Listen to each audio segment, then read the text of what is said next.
ఈరోజు ఉదయం అశోక్ నగర్ నుంచి గ్రూప్ 1 గ్రూప్ 2 ఉద్యోగాలకు ప్రిపేర్ అవుతున్నటువంటి నిరుద్యోగ యువత వాళ్ళందరూ కూడా వచ్చి బీఆర్ఎస్ పార్టీకి రిప్రజెంటేషన్ ఇవ్వడం జరిగింది.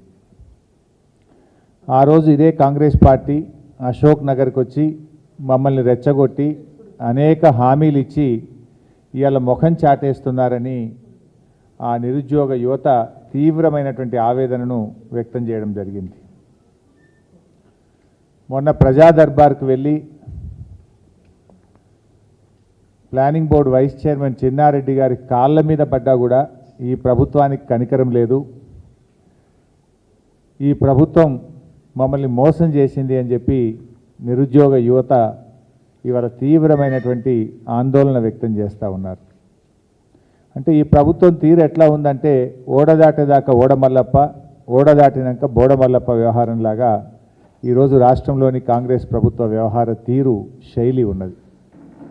అంటే ఆ రోజు ప్రతిపక్షంలో ఉన్నప్పుడు నిరుద్యోగ యువతకు అనేక హామీలు ఇచ్చారు, అనేక మాటలు చెప్పారు, వాళ్ళందరినీ రోడ్ల మీదకి తెచ్చారు, వాళ్ళని రెచ్చగొట్టి రాజకీయంగా లబ్ధి పొందారు. సంతోషం. మరి అధికారంలోకి వచ్చినప్పుడు వాళ్లకు ఆ రోజు ఏ మాటలైతే ఇచ్చారో ఆ మాటల్ని నెరవేర్చాల్సినటువంటి బాధ్యత ఇవాళ కాంగ్రెస్ పార్టీ మీద ప్రభుత్వం మీద ఉన్నది. ఇవాళ ప్రజా దర్బారుకు వెళ్ళి కాళ్ళ మీద పడ్డా కనికరం లేని ఈ ప్రభుత్వానికి మరి తప్పకుండా రాబోయే రోజుల్లో తగిన గుణపాఠం కూడా చెప్తారు. ఇప్పటికైనా నేను ఒకటే కోరుతా ఉన్నా, బేషిజాలకు పోకండి, నిరుద్యోగ యువతకి ఇచ్చిన మాట నిలుపుకోండి. ఈరోజు వాళ్ళు ఇచ్చిన ఇది దరఖాస్తు మా పార్టీ కార్యాలయానికి వచ్చి గ్రూప్ 1 ఉద్యోగులు ఇచ్చినటువంటి దరఖాస్తు, ఇది గ్రూప్ 2 గ్రూప్ 3 పరీక్ష రాస్తున్నటువంటి నిరుద్యోగ యువతీ యువకులు ఇచ్చినటువంటి దరఖాస్తు. ఇవాళ వాళ్ళు 2-3 విషయాలు స్పష్టంగా చెప్తా ఉన్నారు. ఒకటి, గ్రూప్ 1 ప్రిలిమ్స్లో పాస్ అయినటువంటి విద్యార్థులకు 1:50 కాకుండా 1:100 చొప్పున మెయిన్స్ ఎగ్జామ్కు అవకాశం ఇవ్వాలని, తద్వారా ఎంతోమంది ఎస్సీ ఎస్టీ బీసీ విద్యార్థులకు మేలు జరుగుతుంది, 1:100 చొప్పున మరి మెయిన్స్ పరీక్షలకు అనుమతి ఇవ్వాలని చెప్పి ఈరోజు బీఆర్ఎస్ పార్టీ ఈ రాష్ట్రంలోని గ్రూప్ 1 పరీక్ష రాసిన విద్యార్థుల పక్షాన డిమాండ్ చేస్తూ ఉంది. ఆ రోజు ఇదే కాంగ్రెస్ పార్టీ మరి ప్రెస్ మీట్లు పెట్టి అశోక్ నగర్కి వెళ్ళి నిరుద్యోగ యువతీ యువకులతో సమావేశాలు పెట్టి మేము అధికారంలోకి వస్తే 1:100 చొప్పున మెయిన్స్ పరీక్ష రాయడానికి అవకాశం ఇస్తామని చెప్పారు. అంతేకాదు మీకు ఒక వీడియో కూడా చూపిస్తాను. అసెంబ్లీలో ఈనాడు ఉప ముఖ్యమంత్రిగా ఉన్న బట్టి విక్రమార్క గారు కూడా 1:100 చొప్పున మెయిన్స్ పరీక్షకు అనుమతి ఇవ్వాలని చెప్పి ఆయన అసెంబ్లీలో డిమాండ్ చేశారు. మరి ఆ రోజు అశోక్ నగర్కి వెళ్ళి మాట్లాడతారు, అసెంబ్లీలో మాట్లాడతారు, ఈరోజు అధికారంలోకి వస్తే ఎందుకు 1:100 అనుమతి ఇవ్వడం లేదు అని చెప్పి నేను అడుగుతా ఉన్నా. అంటే ప్రతిపక్షంలో ఒక మాట, అధికారంలోకి వస్తే ఇంకో మాట ఉంటుందా? ఎందుకు మీరు మాట తప్పుతా ఉన్నారు? ఆ యువత వచ్చి మీ కాళ్ళ వేళ్ళ పడ్డా కూడా కనికరం లేదా మీకు? కనీసం స్పందించరా అని నేను అడుగుతా ఉన్నా. ఆ రోజు బట్టి గారు మాట్లాడినటువంటి వీడియో కూడా ఈరోజు మీ ముందు అసెంబ్లీలో ఆయన మాట్లాడిన వీడియో కూడా చూపిస్తాం. సరే, చాలా సంవత్సరాల తర్వాత ఈ రాష్ట్రం వచ్చిన తర్వాత మొదటిసారి వాళ్ళకి నోటిఫికేషన్ ఇచ్చారు అధ్యక్ష. 1:50 వాళ్ళ ఎలిజిబిలిటీ ఇచ్చారట. 1:50 కాకుండా 1:100 ఇస్తే కొంత ఎక్కువ మంది చాలా సంవత్సరాల నుంచి ప్రిపేర్ అవుతున్నారు కాబట్టి అవకాశాలు బాగుంటాయి కాబట్టి దయచేసి 1:100 ఇవ్వాల్సిందిగా నేను మీ ద్వారా రాష్ట్ర ప్రభుత్వాన్ని ఆలోచన చేసి అవకాశం ఇవ్వాల్సిందిగా కోరుతా ఉన్నాను.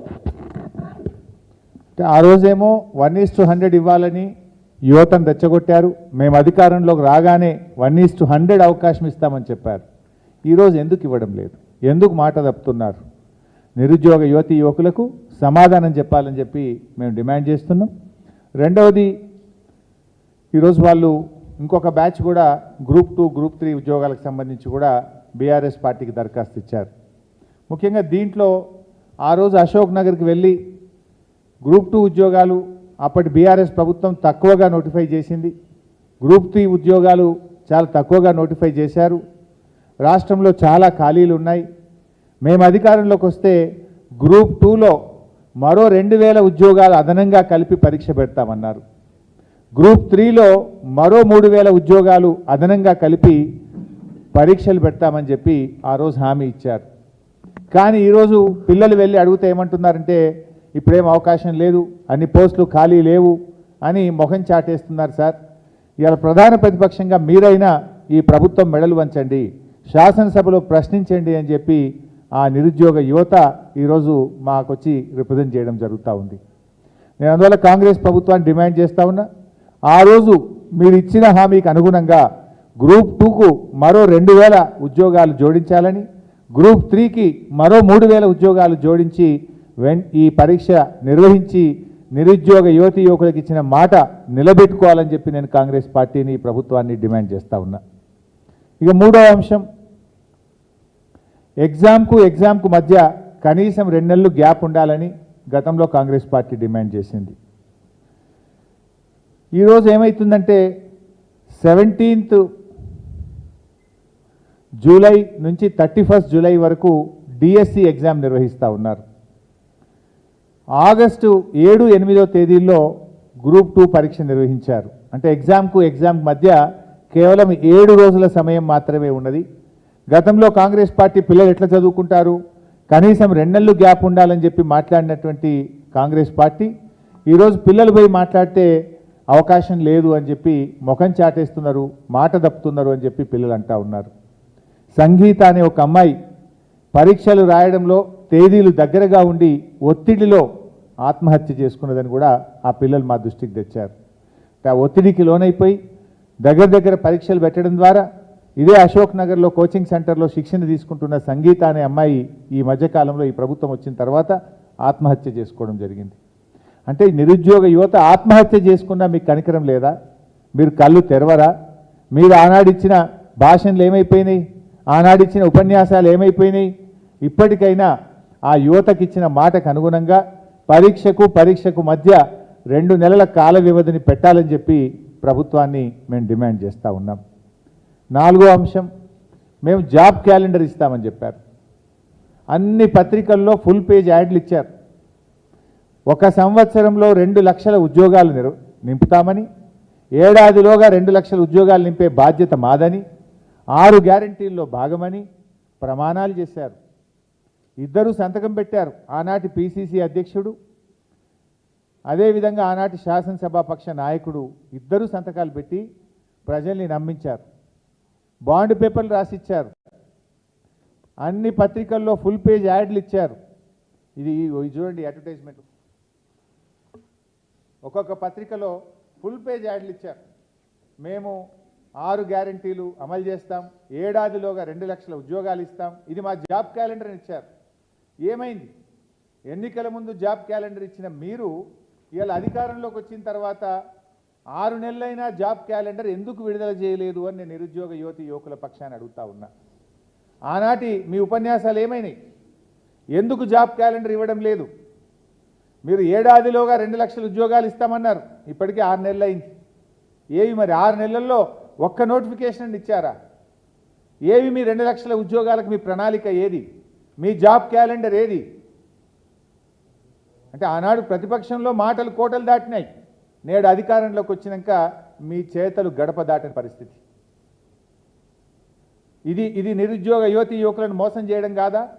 ఎందుకు 6 నెలలైనా మీరు జాబ్ క్యాలెండర్ ఇవ్వలేదో ఇవాళ యువకులకు సమాధానం చెప్పాలని చెప్పి నేను డిమాండ్ చేస్తూ ఉన్నా.